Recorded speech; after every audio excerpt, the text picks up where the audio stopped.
Ibadah korban ni dia banyak juga isu-isu dia, isu-isu dan juga salah faham. Orang salah faham berkaitan dengan ibadah korban.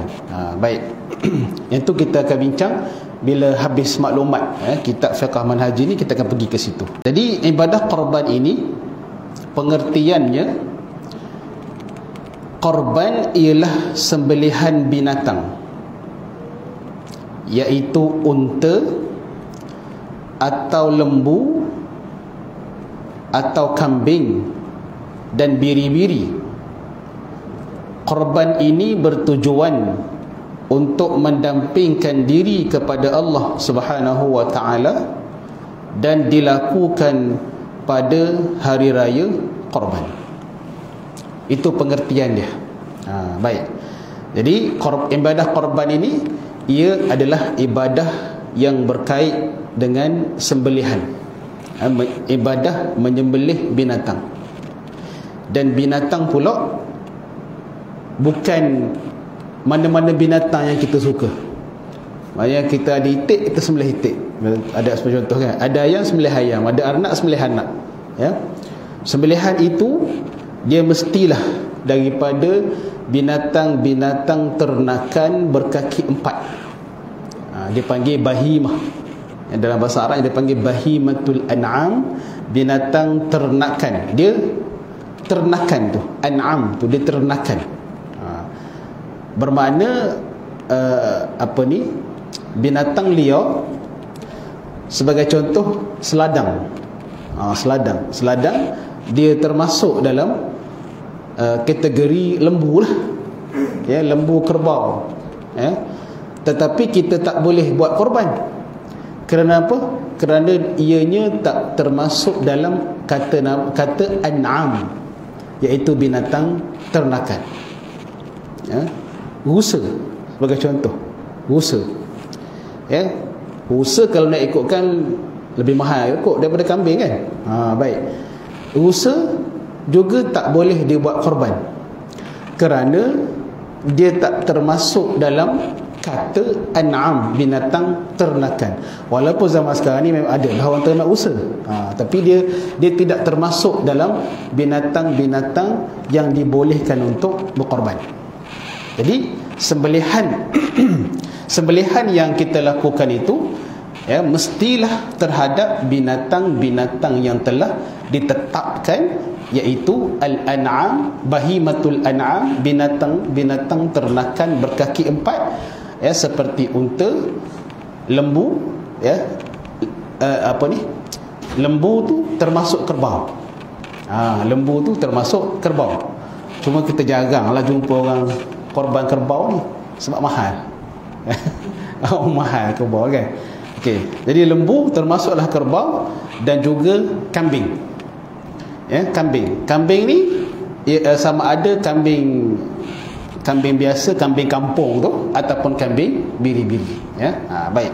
Maka itu sahaja binatang yang dibolehkan untuk dikorbankan untuk ibadah korban. Baik. Itu dua ciri yang ada kat situ. Ibadah korban ni merupakan sembelihan terhadap binatang-binatang yang telah ditetapkan. Dan apakah tujuan kita menyembelih binatang ni? Tujuannya ialah mendampingkan diri kepada Allah Subhanahu wa taala, untuk mendekatkan diri kepada Allah. Tujuannya adalah ibadah. Baik. Dan dilakukan pada hari raya korban. Bermakna korban ini dia bukanlah satu ibadah yang terbuka masa dia, boleh buat bila-bila masa. Korban ni dia adalah ibadah yang berwaktu. Ibadah yang berwaktu. Bermakna kalau kita laksanakannya sebelum masuk waktu dia ataupun selepas habis waktu dia, maka dia tidak dikira sebagai ibadah korban. Dia kira sebagai sembelihan biasalah. Sembelih sedekah daging ke orang, dapat saja pahala sedekah, tak dapat pahala korban. Kenapa? Kerana di luar waktu. Jadi waktu korban ni secara ringkas, nanti kita ada tajuk waktu korban, ya. Secara ringkasnya, waktu korban ialah bermula selepas sembahyang hari raya, ya. Dia bukan bermula masuk 10 Zulhijjah. 10 Zulhijjah masuk maghrib, kan? 9 Zulhijjah tu maghrib tu dah masuk 10 Zulhijjah. Dia bukan masuk 10 Zulhijjah, dia selepas sembahyang raya. Mana kalau sembelih lepas sembahyang subuh tak bukan korban lah. Rajin sangat, semangat sangat, lepas sembahyang subuh hari raya tu dah bantai dah sembelih lembu, maka tidak dikira sebagai ibadah korban.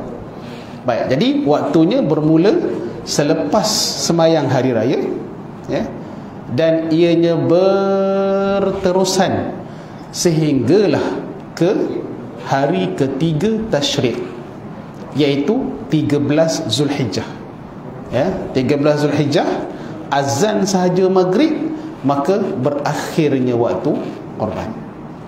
Jadi bermakna waktu untuk menyembelih ibadah korban secara umumnya ada 4 hari, ya. Dan hari raya pertama sibuk sangat katakanlah, maka boleh buat pada hari raya kedua. Tak dan raya kedua, raya ketiga. Tak dan raya ketiga, raya keempat. Tak dan raya keempat, tahun depan lah. Kena tahun depan lah. Baik. Sebab ketika itu habisnya dia punya waktu. Baik. Jadi itu pengertian ibadah korban. Jadi ianya ibadah yang berbentuk sembelihan, ya, terhadap binatang-binatang yang tertentu.